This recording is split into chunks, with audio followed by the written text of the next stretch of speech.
Everybody hear me without it? Yeah. Yeah, thumbs up. Awesome. Sweet. Thank you guys, for being here. Thank yourself, like internally, for being here. One of the best decisions you'll ever make in your journey this month, this year, this summer, etc., is being here right now.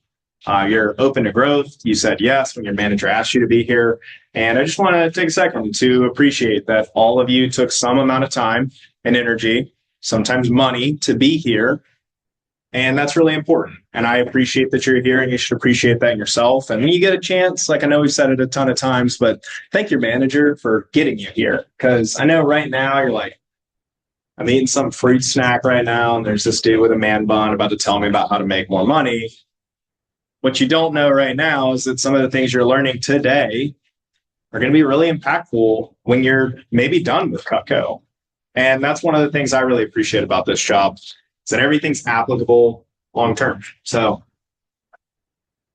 I'm going to be talking a little bit about closing orders. It is one of my strong suits. I take a lot of pride in my ability to earn quick trust with people, to close efficiently, smoothly. It's pretty rare that I run into a lot of objections now. And that's not just because people don't have them. It's because I'm really good at working with that client to overcome those. And I'm going to ask a quick question of the room. This is interactive, maybe more than Lindsay's. We will do some like partner up stuff here in a second. Just a quick raise of hand. Who would like to work the same amount and make more money? Looking for anybody that doesn't have their hand raised. All right, cool. Just making sure. You should all be in this room now. So I'm going to go into kind of the mindset of someone who's really, really good at closing. Okay. I love this quote from Muhammad Ali about the fight is won long before I walk into the ring. And I would challenge you guys to ask yourself, what does my mentality look like before the demo is started of whether or not the client is going to buy from me? And I'm just going to be frank. If you know me, I'm kind of blunt, but I'm blunt respectfully, is if you have that much a conservative thought of whether or not that client's going to buy from you, the doors are not buy from you, I should say. The door's already open, is it not? You're now allowing something in the back of your head to essentially tell you like, yeah, they may not. And believe it or not, without you even trying, there's going to be 1, 2, maybe 3 or 4 things that you say inadvertently in your appointment that will allow them to not purchase from you. Not that it's like you're holding them hostage, but you're going to give them the out if that is already in your head. Does that make sense for everybody? Yeah? Cool. Yeah. So like, I love the thought of just embodying this unwavering, almost like ridiculous confidence that everybody buys Cutco from me. You have already created the outcome that you want. And I would say that like I'm here talking in front of you guys because honestly, there's some days in my business where I kind of am like ignorant to failure. And like that's intentional. And that does take some practice. That's not like you just wake up tomorrow and you're like, anything happens. Like I'm totally in control. Right? That's a muscle you do have to work on. But I promise you that if you go into every appointment and you're just like, everybody buys from me. No one can tell me any differently. Everyone deserves to own Cutco. I believe in the product. My customer will. They're going to freaking love me. And they're going to love what I've got to show them. Do you guys think that you're probably going to have a much better appointment than the one you did last week? That's the starting line, right? I want you guys to just simply imagine doubling your income with skills, right? Not with more time. Does anyone in the room also work an hourly job here? Currently. Awesome. Good few of you. Can I pick one person out? One person raise their hand to tell me what you do. You. I work at an ice cream shop. Okay. How much do they pay you per hour, if you don't mind me asking? $10. $10? How much you get paid here per appointment? 25. 25. That's a lot more, right? Okay. If you work really freaking hard at scooping that ice cream and it's like perfect, melt in the mouth, looks beautiful when you hand it to them, do they pay you $20 an hour? I get tipped. Maybe, right? That's not how it works, though, is it? Guys, at this job, you have an extremely unique opportunity to get better at what you do. Put in no more hours if you can't or don't want to, and make way more money. That, for me, was the most exciting part about this job when I started. So, what did I just do? I'm going to give you guys a couple more nuggets. People buy from the people that they like and they trust, period. Has anyone ever had a poor customer service experience with a salesperson? Never? Yes? Can I get an experience? Brief. Why'd you not buy from them? Well, they were like, since they were like, medicine, like they Standoffish. Yeah. Yeah. Too high on their horse. And you were like, dude, back off of that energy, right? Yeah. Guys, it's the little things you probably don't notice that turns people away. It is genuinely your job to be a professional relationship builder. That is that's my job description when I tell people what I do for work. And then I'm like, I actually professionally sell Cutco kitchen products and gifts. People change from where they're at right now because either the pain or the future pleasure is great enough. Your job in closing deals is to find that gap between where they're at right now with their kitchen knives, cookware, et cetera, things that we operate.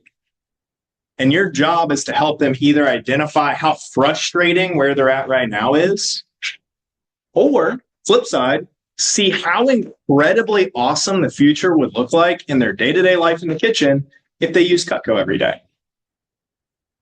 Right? So it's not like you're selling snake oil. You're not doing witchcraft to people. Sales is simply just problem solving. Okay? Everybody following me? Cool? We're chilling? Awesome.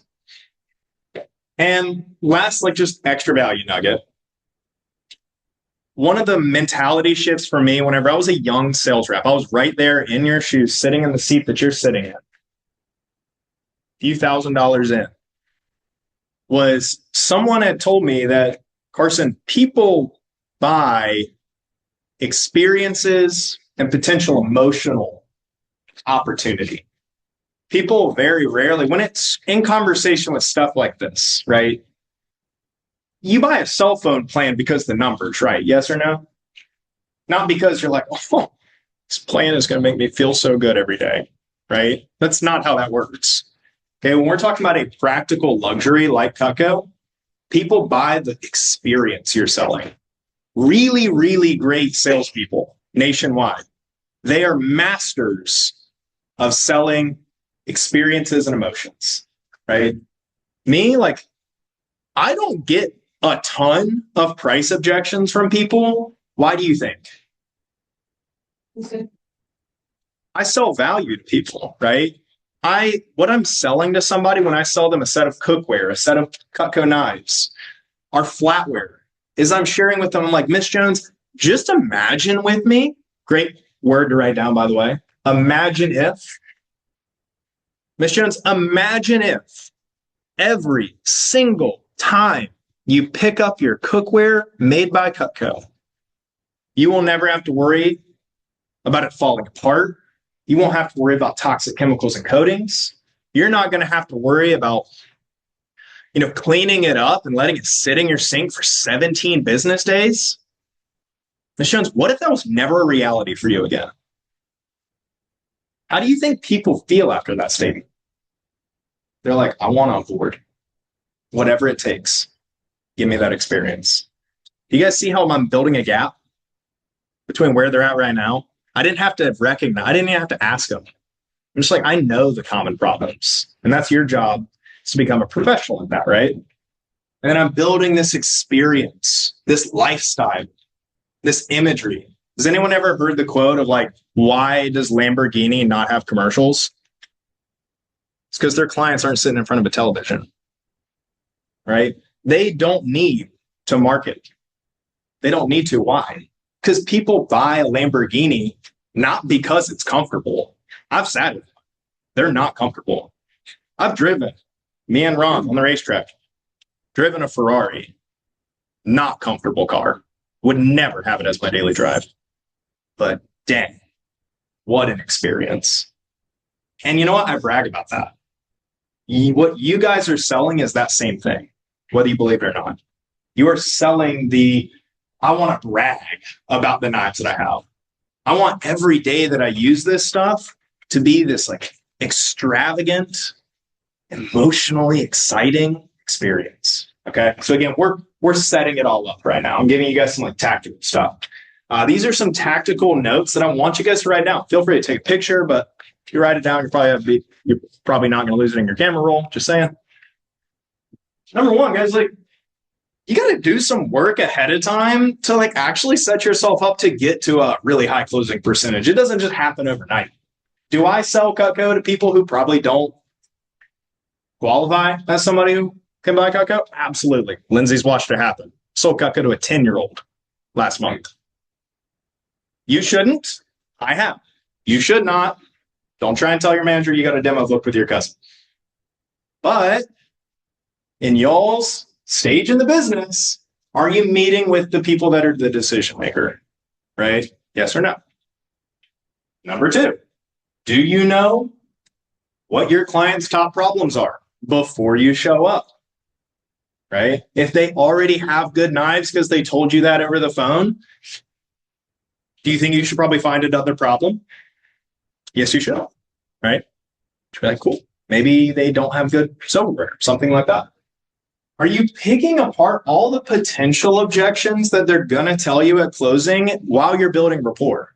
Because one of the reasons that I am extremely good at building rapport is not just because I love to talk. I do. But it's because I speak to my client and ask questions with extreme intention. Extreme intention, right? I'm not just asking like, oh my God, Miss Jones. Like I do ask like the fun, get to know you questions. When I'm building level 3 and level 4 rapport, the kinds of questions that I'm asking are things like, Miss Jones, what is the most exciting part for you every single time you step into the kitchen? It's an open-ended question, but a lot of times it's going to lead me to something that they may not be directly telling me, but now I know. So it's like, if they don't mention how their cookware works, I'm going to assume there's probably an issue. You guys see how that's like a psychological, I'm taking some intention ahead of time to be like, all right, well, if I'm going to sit here and talk to them and kind of warm up the conversation, I'm not just going to ask about their kids and their pets and like all the extra. Right? I'm going to be very intentional about seeking out what is going to get in my way of a yes. Is that understandable for everybody in the room? Just take a deep breather, right? Write this down in your notes. This isn't on the slides, but write this down in your notes. Create an objections journal. Create an objections journal. Now, Ron Jones was actually my original manager way back in the day, believe it or not. And he didn't teach me this, but I shared this with him when I was a new rep. It's kind of a like personal breakthrough. I was sick and tired of getting objections. I would get off a Zoom call and just be pissed off and like calling him, post demo check-in, that whole thing. I'm like, dude, they just said this. I'm like, what do I do? Why do people act like this? Why do people not tell me the truth? Why can't people just say yes or no? They just give me some BS. And Ron was like, well, like, it seems like you're getting the same thing like over and over again. Raise your hand if you get like the same 2 to 3 objections every time. Okay, keep your hand raised. Now, keep your hand raised if you have written those objections down that you get, and you've actually created a strategy to solve them. Very good. Great job. You guys see an issue now? I just created a gap for you, by the way. All right. Create an objections journal. What does that look like? Oh, man, I keep getting the homemaker cost is too much money. Okay. Ideal world. What would I say to somebody next demo so that I don't get that ever again? That's information, by the way, that is free and your manager will teach you. But most of you don't have a roadmap to solve, right? Next one, guys, like this is in lieu of what I just said. Have you positioned the price appropriately? Many times not, right? So like that's something that's going to get in your way. If you haven't taken care of it ahead of time, we'll save questions till the end. Yeah. If you haven't taking care of it, it's going to get in your way. That's like the main thing I want you guys to learn from this slide. If you haven't taken care of it, it will stop you. And honestly, it comes down to you guys. Like, have you eliminated your limiting beliefs? I fortunately grew up in a Cutco household.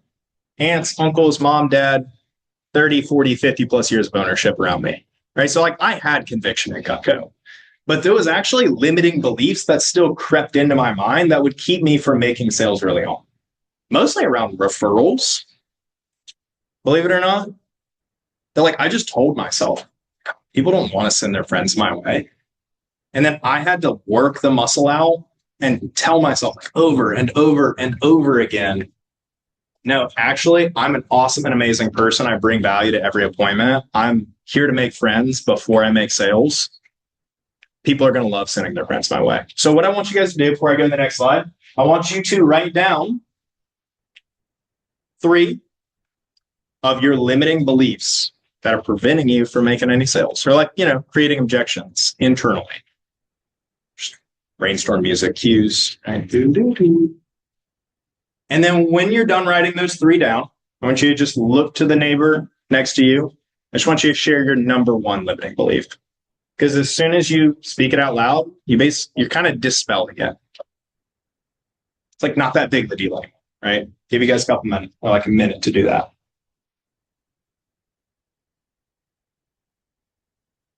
Three limiting beliefs. Why you're not closing as much deals. And when you've written those 3 down, just kind of whisper it or share it with the person next to you, okay?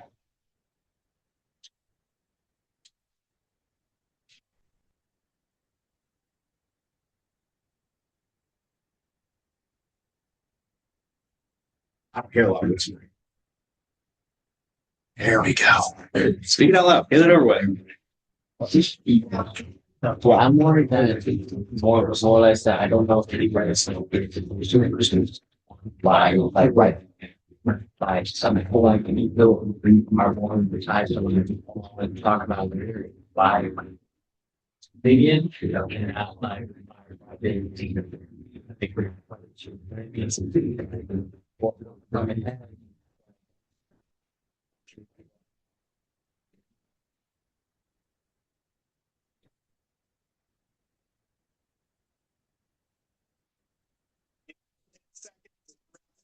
that up.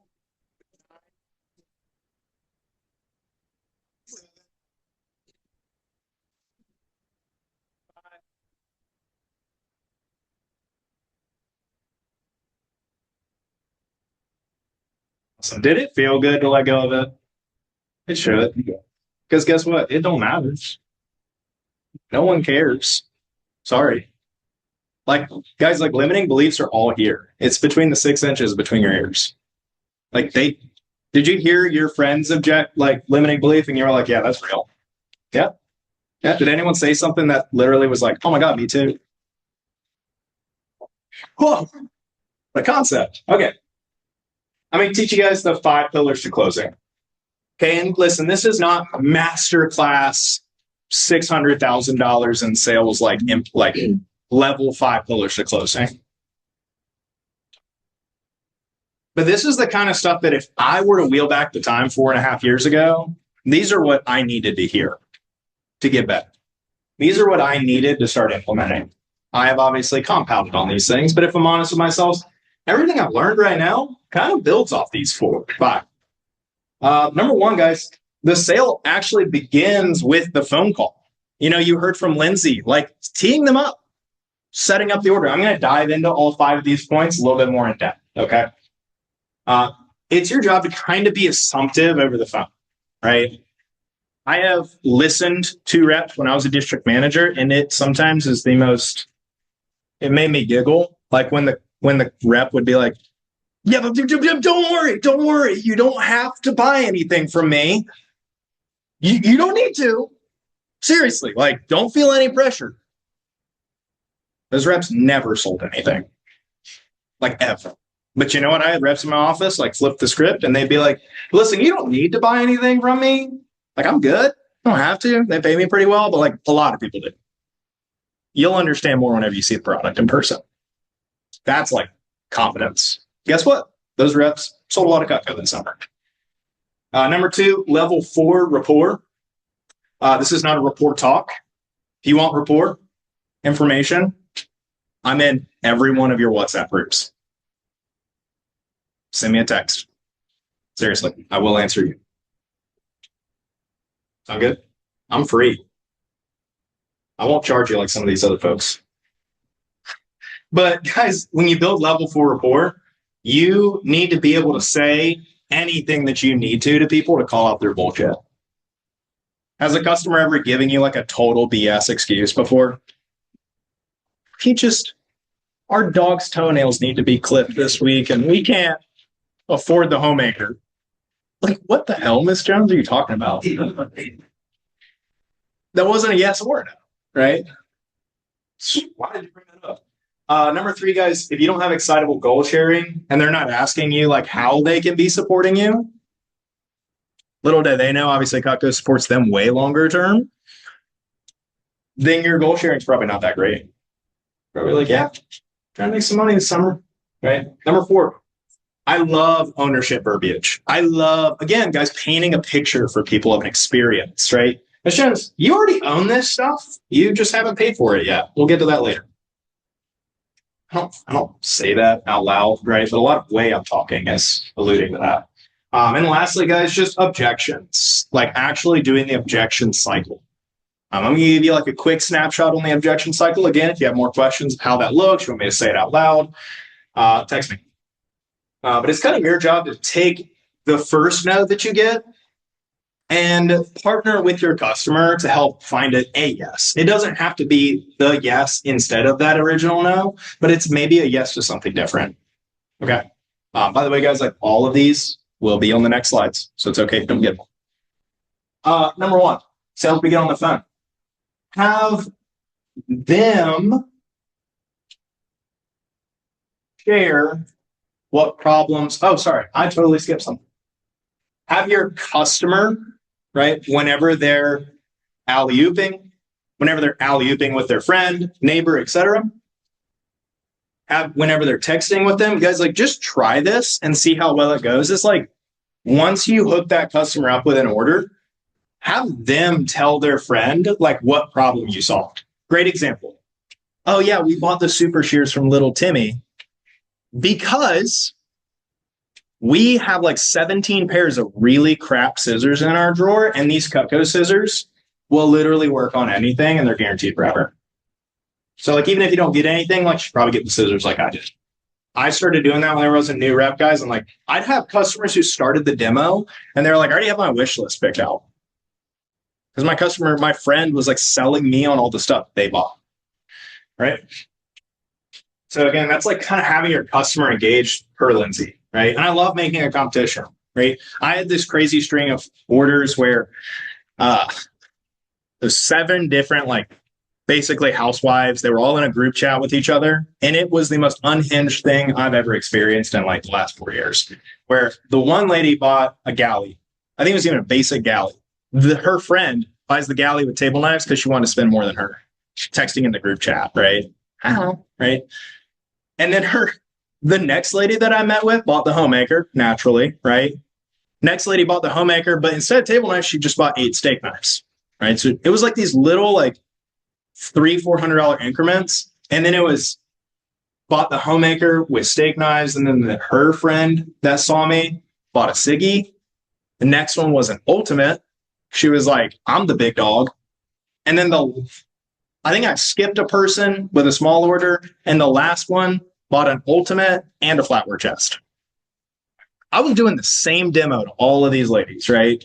But every single like demo setup, I'd be like, you going to buy more? Because at this point, like 2-3 of them in, I was like, I see where this is going. Like they're in on the plot, you know? Excitable goal sharing, guys. Really, I'm going to keep this super simple, fire through this. Always have a really specific goal. If you are loose with your goal sharing, your expectations and your outcomes will be pretty loose too. It's your job to make those things really clear, convey them to people. Do not skip. the goal sharing section. You're just shooting yourself in the foot. And something that changed my business, like changed my business overnight, was I created a visible goals sheet. I actually have a dreams sheet per se. If you want a picture of it, let me know. I have like a dreams notebook. It's an entire page of 60 plus dreams I'd like to accomplish. That's the abbreviated version. So I flip that open on my like in-person appointments and share it with them in rapport building. And I'm able to attach why they should buy Cutco to how my dreams get accomplished. And I've had a lot of those dreams get checked off because people buy Cutco from me. Guys, a lot of times people need a really clear vision of what the future might hold for them. That includes Cutco, for lack of better words, your solution, right? Cutco is the solution to their problems. And so I'll use words. And again, these are very simple and tactical things to add in to your demo. This is your ultimate set, right? Your gadget bundle will look like this and include these pieces. Your flatware set will become your family heirloom. Okay. Shows you easy pay, it's going to look like this. And that's just a small psychological tip I can give you that helps people see themselves having it already. Okay. Very brief objection cycle for you. So let's say, can someone be my interactor real quick? Can I get a volunteer? 10. Hey, 10. I wouldn't be doing my job if I didn't ask you. Would you like to go ahead and get that homemaker set today? Okay, Brett. You get in red. You're going to tell me no, by the way. You want to go ahead and get that homemaker set today? Okay. If you don't mind me asking, like, what is it about it that you're unsure of? Okay. So it sounds like you feel like not every single item in there is going to get used like as much as the others. Is that right? Okay. Hey, 10, that's completely understandable to feel that way. I've actually had a lot of other customers of mine who felt the exact same way. They told me, Carson, I'm only really going to use like on a regular basis, like 4 to 6 of those items. Do you mind if I share with you what those other clients actually found was a really great solution for them in that case? Are you opposed to that at all? No. Okay, cool. Well, here, I'll just take a quick second to show you what my clients who shared that exact thing with me ended up going. That's the objection cycle. You recognize how they feel. You share with them that other people who bought from you felt the same way, and then you just show them a different option that they found was a really great one for them. Cool. Very implementable. Guys, quality questions and asking your client why can give you all the information that you need. If it's not as clear-cut, cookie-cutter as what 10K just did with me, try to ask why all the time. I'm a little short on time. We're going to skip the true objection thing, right? Very easy thing to do with a friend now, right? Simply just ask why until you get the true answer. Right? So someone's like, hey, I don't know, the pieces are too many. And you're like, oh, well, 10, why do you feel that way? Well, really good. I mean, for you know, I'm really before. Okay, I gotcha. Why do you feel that way about the rest of them? It's a lot of knives. A lot more. Okay. Is that because what you have right now is only like 2 or 3 pieces? Yeah. Okay. So like what it sounds like, I'm just assuming 10, sounds like you're just used to only having like 2 to 4 pieces that you use on a frequent basis, and like seeing a whole set of knives just seems like a lot, right? True objection. Go from there. All right. These are my final thoughts with you guys. This is where the magic happens.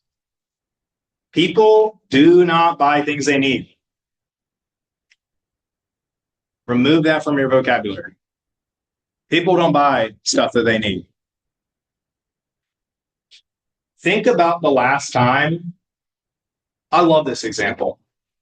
Raise your hand if you're overdue on your oil change. Go on. Me included, actually, on the way here. 4 people in the room. Do you need an oil change? Badly? Yeah. Okay, great. Yeah.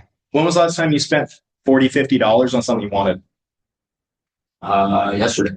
Great. Points made. People buy things they want, not what they need. We always find a way to kick the can down a little further down the road on things that we actually need, right? Do not tell your customer that they need cocoa. They don't. It's a want. They need food, water, shelter, period. People change because their pain or their perceived pleasure is great enough. Leave this conference today in this conversation of closing better, asking yourself over the last 2 to 4 to 6 weeks, me being on the job, new or not new, why and how have I not shown my customer what their pain or pleasure points are? And guys, purchases happen when the gap between the client's current state and their future state is clear, and they see how you're solving their problems. All right, my last question to the group. Do you guys think that Cutco, in general, whole product line, solves problems? Yeah. It does. Really? Yeah. I think it does. Do you guys think that selling Cutco should be all that hard if this thing is true? What do you guys think is the problem? You don't have to deal with it. Rhetorical question, right? It's you. You're the issue. Why do you guys think that Christian Hogue has sold $1.3 million of Cutco in like less than 3 years? It's because he's a master, an absolute animal, right? At creating problems, providing solutions for people, right? So, where are we at? 1 minute, 60 seconds, 30 seconds. Do we have some time for Q&A at all? Yeah. Okay. I got you. Then I'm all yours. What kind of questions you guys got for me? We'll start with you. You. Second, 3, 4. How do you build out word out? How do we That's really good question. For some reference, I didn't get this in my intro. Just so you guys know, my first 5 months on the job, I never saw a single person in person. I had sold $75,000 up to that point. I'm not saying that to gloat. I'm only saying that to impress upon you. I know how to build some value on virtual demos. Believe it or not, on our Coastal YouTube channel, there's actually a video about how to build value with just your words. Have your manager send that over to you. Most of the time, it's how you say things, not what you say. Short answer long. Is that applicable? You'll be after these other people. You were next. Yeah. So how do you handle people trying to rush my presentation? In a sense of, I have many customers that say, I'm not even listening to this. Just get to the point already, right? It's not as nice as the car, I think. Mm-hmm. You know how you just give them subtle rejection? Mm-hmm. They're actually just trying. They're just like, dude, shut up, give me the price. So I could go like super deep on that. You're probably working with a lot of people who are like a bull mentality, and they're just like, just get to the point, right? Do you know how to get around those people? Build more rapport. Mm-hmm. They're also not susceptible to that. They don't want like small talk and chatting. So like, how do I influence that rapport if they're like rejecting me? Did everybody hear that? Yeah. No. Can you say that a little louder? Come on.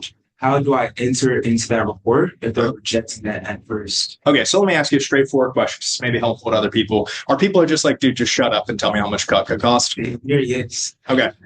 Hey, I'm going to answer it like I was you. Hey, I really appreciate you trying to conserve me and you some time. Is it fair to say, first and foremost, Cutco is very extremely high quality? I'm sure if you're like a lot of people, you probably want to know why it costs what it does before I tell you why it costs what it does. Secondly, at Cutco, what makes us different, we would rather, as sales individuals, explain to you price one time rather than apologize to you for the rest of your life for poor quality. That's right. So are you open to me at least A, getting to know you before I get your credit card number, and B, explaining to you why it's going to be expensive, but worth it? And then I would just challenge you lastly. I don't know you. I do know, however, that whatever rapport has been built is probably not enough, and it's probably please don't take offense to this. Most of you guys build really shallow rapport because that's just what the script tells you, right? Lindsay knows. I'll build no shallow rapport, right? Versus Yeah. So like that's probably at the precipice of some of the issues too, right? Because people are like blowing you off and they're like, that whatever, dude, just get to the point. Tell me how much it costs, right? They don't care about you and they just see you like every other salesperson. So take the extra 10 minutes to separate yourself from every other salesperson. Do something that's different. Did I answer somewhat of your question? He answered it. Perfect. I could say, Who was next after him? You were on Taylor.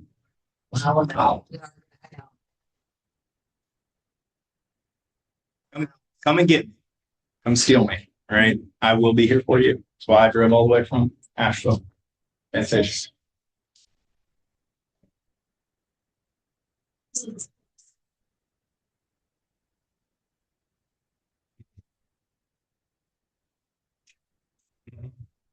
Boring. Every boring person, guys, has some crazy story. Yeah. Like they got some kind of crazy war story of something. Correct. It boils down to the questions you ask them, though, and how you ask them. People are always going to give you a really shallow. Have you ever noticed? Let me take a side real quick and like, hey, how you doing today? I'm good. Cool, I'm good too. Hey, watch this. Hey, Ben, have you been doing all right recently? Yeah. Look at toenails, right? Yeah. So it sounds like you're good, but are you like really, really good? No, not really.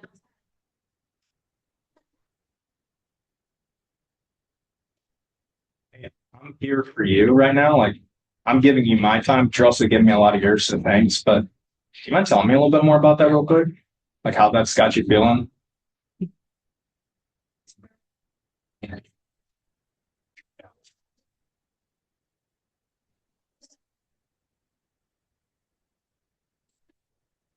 Those pruners are crazy.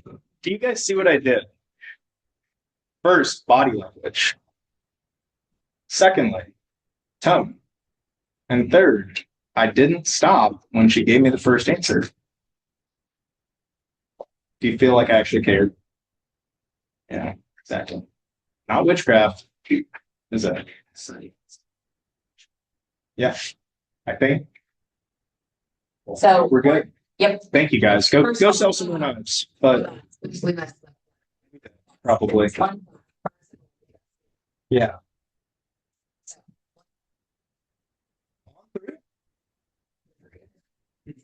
One, two, three. Killed it. How many of y'all's group chats? Hold on. Can I? For sure. There's something that we missed here. Ah, it was level 3 report. This is meant to say level 4 report. Didn't have enough time for this. Everybody whip out your phones. Whoa, before you do, I just want to let you guys know, this is secret information.